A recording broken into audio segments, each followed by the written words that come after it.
Bismillahirrahmanirrahim. Assalamualaikum warahmatullahi wabarakatuh. Selamat pagi saya ucapkan kepada Bapak Zainal Arifin SHMKN selaku dosen pengampu mata kuliah Hukum Investasi dan Pasar Modal beserta rekan-rekan yang saya sayangi. Kami, kelompok 2 pada kesempatan kali ini berkesempatan untuk mensosialisasikan atau presentasi terkait dari tugas yang telah kami kerjakan. Sebelumnya, izinkan saya memperkenalkan anggota kelompok 2 terlebih dahulu. Dimulai dari saya, Novi Puspitasari, dengan NIM A.111.20.0242 selaku moderator. Perkenalkan, nama saya Amelia Merani, NIM saya A.111.20.0228.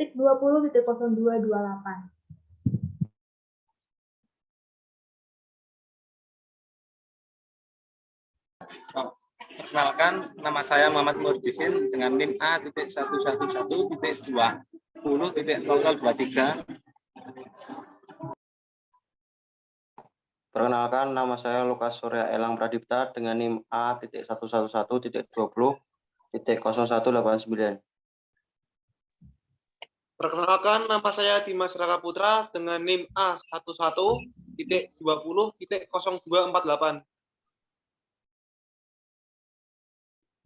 Perkenalkan, nama saya Desti Rizkia Putri Setiarini dengan NIM A.111.20.0237. Perkenalkan, nama saya Karina Indah Pramesti dengan NIM A.111.20.0073.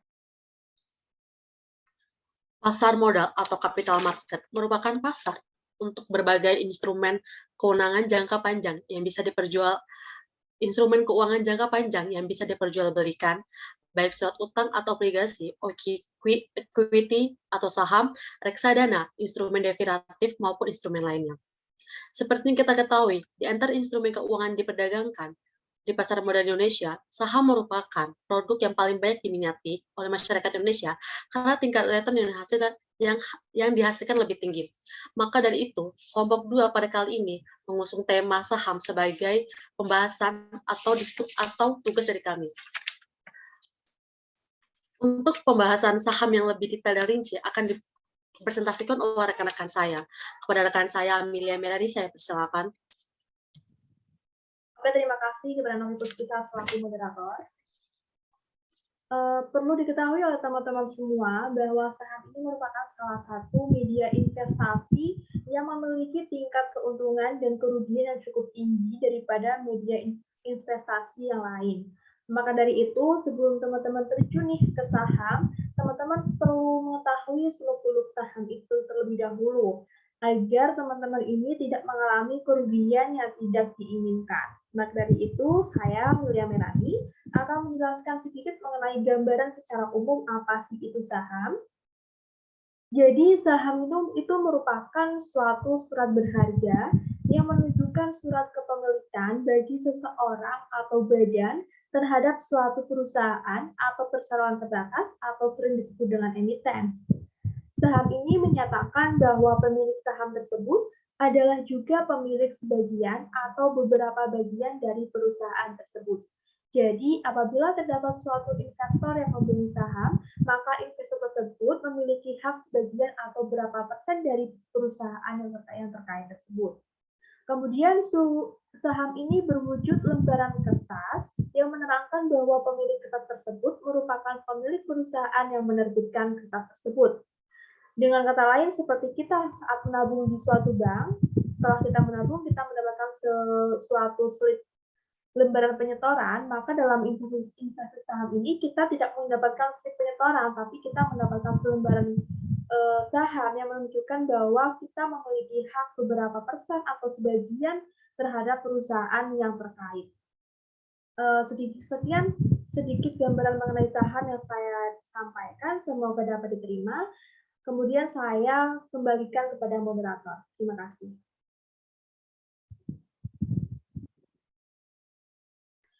Itu tadi merupakan penjelasan mengenai pengertian saham. Untuk saya ucapkan terima kasih kepada Amelia Merani sebelumnya. Selanjutnya itu mengenai manfaat saham yang dimana akan disampaikan oleh rekan saya Murdin. Kepada Murdin, saya persilakan. Terima kasih waktu yang dengan kepada saya. Di sini saya akan menjelaskan manfaat saham, yaitu sebelumnya kita pengertian saham dulu, yaitu saham merupakan salah satu instrumen investasi yang di dalamnya memiliki banyak manfaat, baik manfaat bagi investor maupun manfaat bagi perusahaan. Beberapa manfaat saham pertama bagi investor yaitu sebagai instrumen investasi jangka pendek atau jangka panjang. Terus yang kedua yaitu mendapatkan keuntungan, yaitu berupa keuntungan capital gain maupun dividen. Terus yang ketiga, kemungkinan memperoleh hak atas saham serta hak suara dalam rapat. Terus yang keempat yaitu menambah alternatif berinvestasi. Kemudian manfaat saham bagi perusahaan. Yang pertama itu memperoleh sumber pendanaan atau sebagai sarana bagi perusahaan untuk mendapatkan dana dari pemodal atau investor. Terus yang kedua yaitu memberikan kompetitif advantage untuk pengembangan usaha. Terus yang terakhir yaitu untuk meningkatkan citra serta nilai perusahaan. Terima kasih, sekian. Selanjutnya saya kembalikan ke moderator. Baik, saya ucapkan terima kasih kepada Murdifin terkait penjelasan mengenai manfaat saham. Yang selanjutnya adalah penjelasan mengenai jenis-jenis saham yang akan disampaikan oleh rekan saya, Lukas. Kepada Lukas, saya persilakan. Baik, terima kasih atas waktunya, Mbak Novi. Di sini saya akan menjelaskan jenis-jenis saham. Yang pertama, jenis saham berdasarkan kepemilikannya. Saham berdasarkan kepemilikannya terdiri dari dua, yaitu yang pertama saham biasa, yaitu jenis saham yang mampu melakukan klaim kepemilikan sesuai keuntungan dan kerugian yang didapatkan perusahaan. Tetapi pemegang saham mempunyai kewajiban yang terbatas. Contoh saham biasa yaitu saham waran.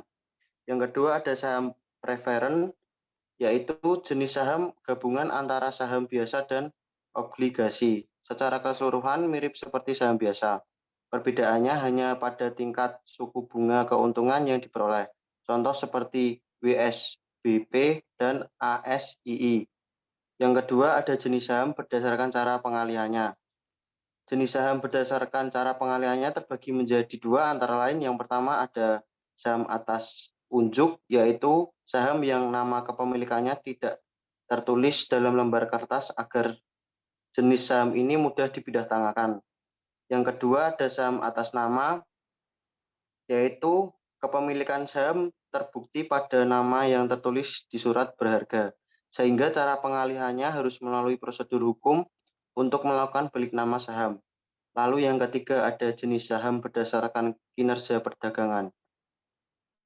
Yang pertama ada blue chip stock, yaitu saham yang dikeluarkan oleh perusahaan bereputasi tinggi.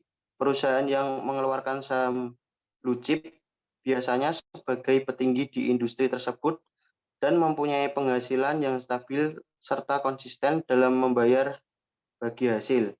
Akibatnya saham jenis ini banyak diincar oleh investor.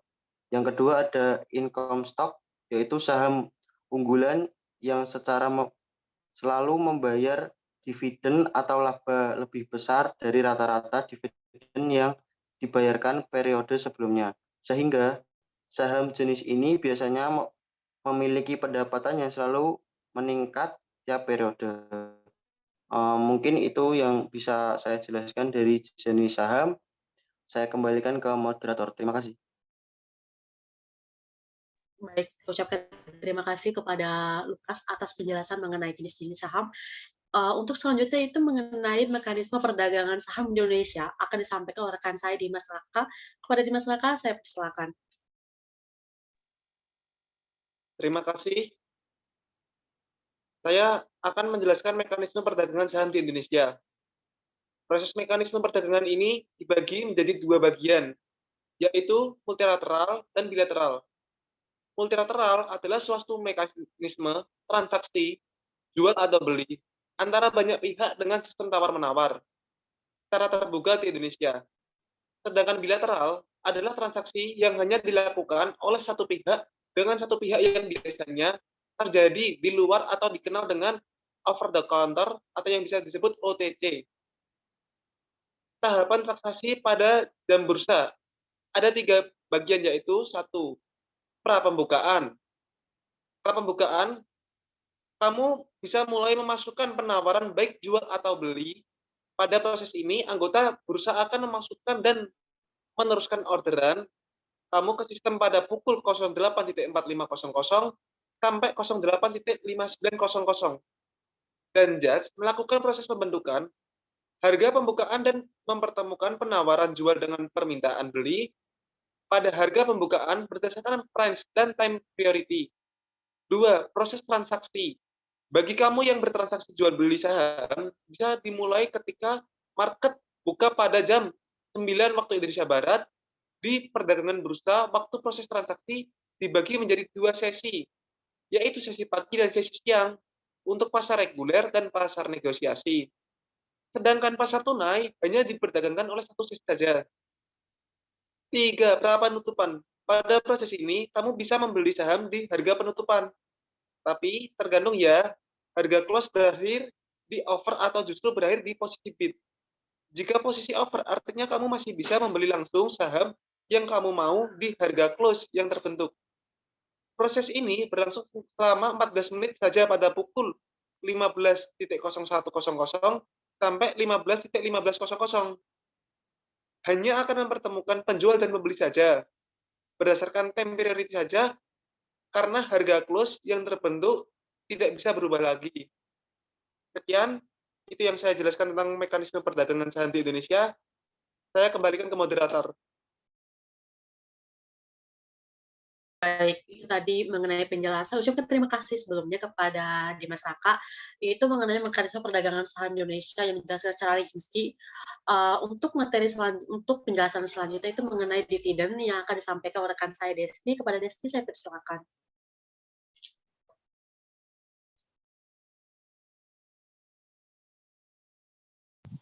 Ya, terima kasih moderator telah meluangkan waktu buat saya. Saya akan memberikan pengertian dividen. Dividen merupakan laba bersih perusahaan yang sebagian dibagikan kepada pemegang saham berdasarkan dengan proporsi kepemilikan saham yang dimiliki. Besaran nilai dan waktu pembayaran dividen berdasarkan pada rapat umum pemegang saham atau yang bisa disebut RUPS. Dividen terdapat beberapa jenis, yaitu yang pertama, dividen kas, yang kedua, dividen aktivasi lain kas, yang ketiga, dividen hutang, keempat, dividen likuidasi, kelima, dividen saham.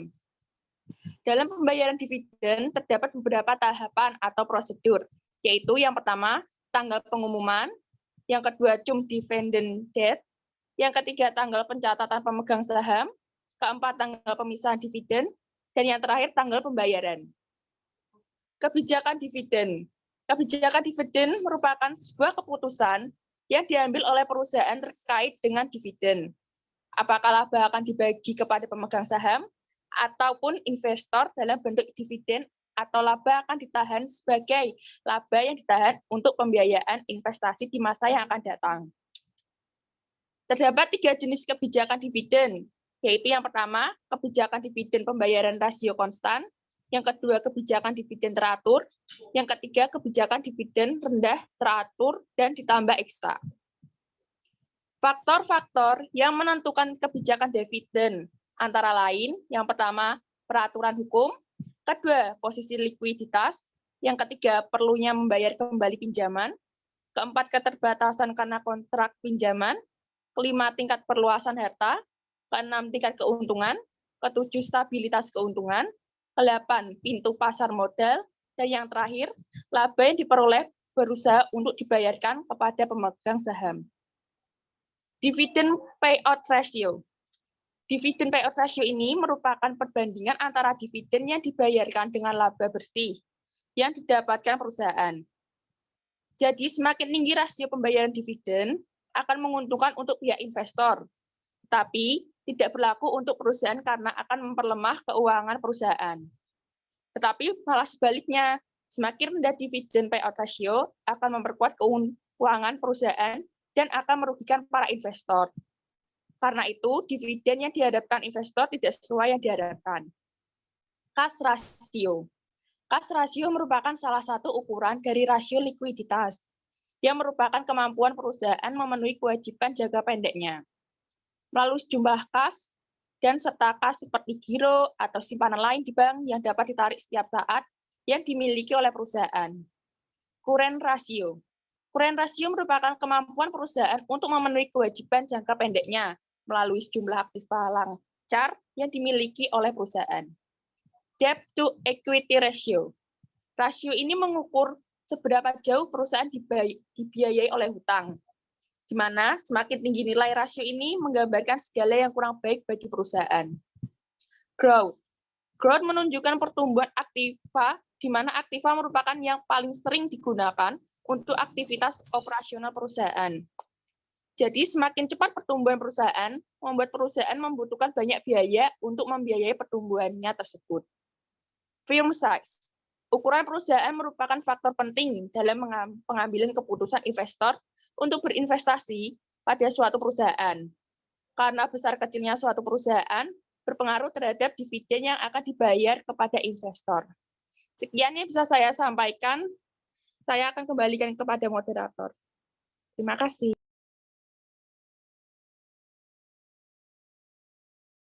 Baik, saya ucapkan terima kasih kepada rekan saya Desti mengenai penjelasan dividen yang sangat lengkap. Untuk selanjutnya itu mengenai kasus saham yang akan dijelaskan oleh rekan saya Karina Putri, di mana akan menjelaskan contoh kasus saham yang pernah terjadi di Indonesia serta penyelesaiannya. Kepada Karina, saya persilakan.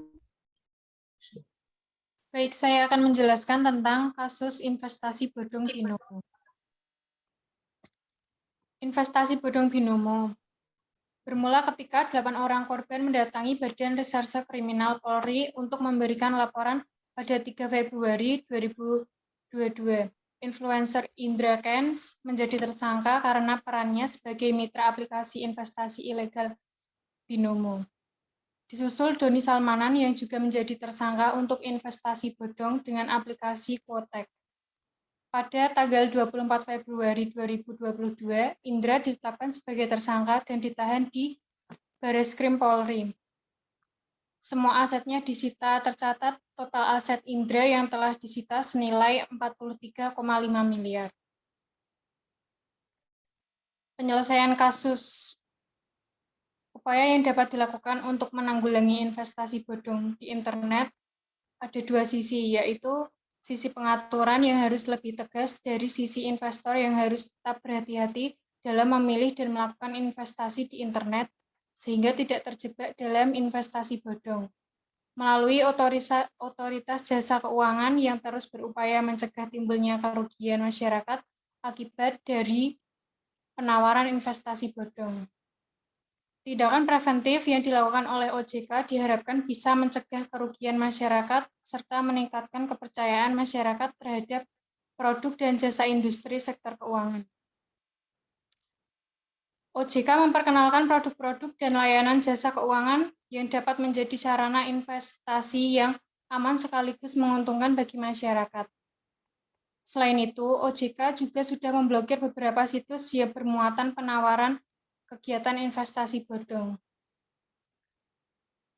OJK juga menggandeng 7 lembaga terkait untuk mencegah kegiatan investasi bodong, mulai dari Kepolisian, Kementerian Komunikasi dan Informatika, hingga Badan Koordinasi Penanaman Modal atau yang disebut BKPM.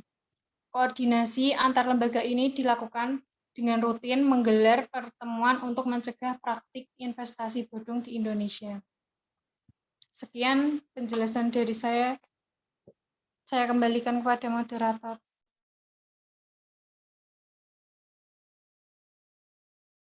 Baik, terima kasih kepada rekan saya Karina. Seperti yang kita ketahui tadi bahwa telah rekan-rekan saya jelaskan mengenai saham yang dijelaskan secara detail, yang dimana terdapat pengertian saham yang seperti kita ketahui saham merupakan surat berharga yang menunjukkan surat kepemilikan bagi seseorang atau badan terhadap perusahaan atau perseroan terbatas, serta saham juga memiliki manfaat yang tidak hanya kepada investor yang untuk memperoleh keuntungan, tetapi juga kepada perusahaan yang digunakan sebagai sumber pendanaan, juga digunakan sebagai meningkatkan citra perusahaan atau nilai perusahaan. Serta kita juga mengetahui jenis-jenis saham itu ada ada berbagai macam yang dikualifikasikan yang berdasarkan kepemilikan, ada saham biasa, saham preferred, terus kemudian berdasarkan cara pengalihannya ada saham atas unjuk, kemudian juga ada saham atas nama, serta berdasarkan kinerja perdagangan ada blue chip stock dan beserta income stock. Serta juga mekanisme perdagangan saham Indonesia itu ada dua yaitu melalui multilateral serta bilateral. Kemudian juga tahapan transaksi pada jam bursa juga ada tahapan pra pembukaan, kemudian proses transaksi yang terakhir ada pra penutupan, serta ada dividen juga tadi dijelaskan oleh rekan saya. Seperti yang diketahui bahwa dividen merupakan laba bersih perusahaan yang sebagaimana dibagikan kepada pemegang saham berdasarkan dengan proporsi kepemilikan saham yang dimiliki. Juga tadi ada jenis-jenis dividen serta kebijakan-kebijakan dividen. Tadi juga oleh rekan saya Karina Indah dijelaskan mengenai kasus saham yang pernah terjadi di Indonesia yang pernah viral, yang dimana investasi bodong binomo mereka yang dimana terdapat dua pelaku, mereka menggunakan tindakan ilegal untuk memperoleh keuntungan dan merugikan masyarakat Indonesia. Baik, kita sampai di penghujung acara yang dimana telah selesainya presentasi pada kelompok 2. Sebelumnya saya ucapkan mohon maaf apabila ada kesalahan baik dari tutur kata ataupun kesalahan disengaja maupun tidak sengaja dari kelompok 2, dan saya ucapkan terima kasih banyak kepada audiens yang telah meluangkan waktu untuk mendengarkan presentasi dari kelompok kami. Sekian saya ucapkan terima kasih. Wassalamualaikum warahmatullahi wabarakatuh.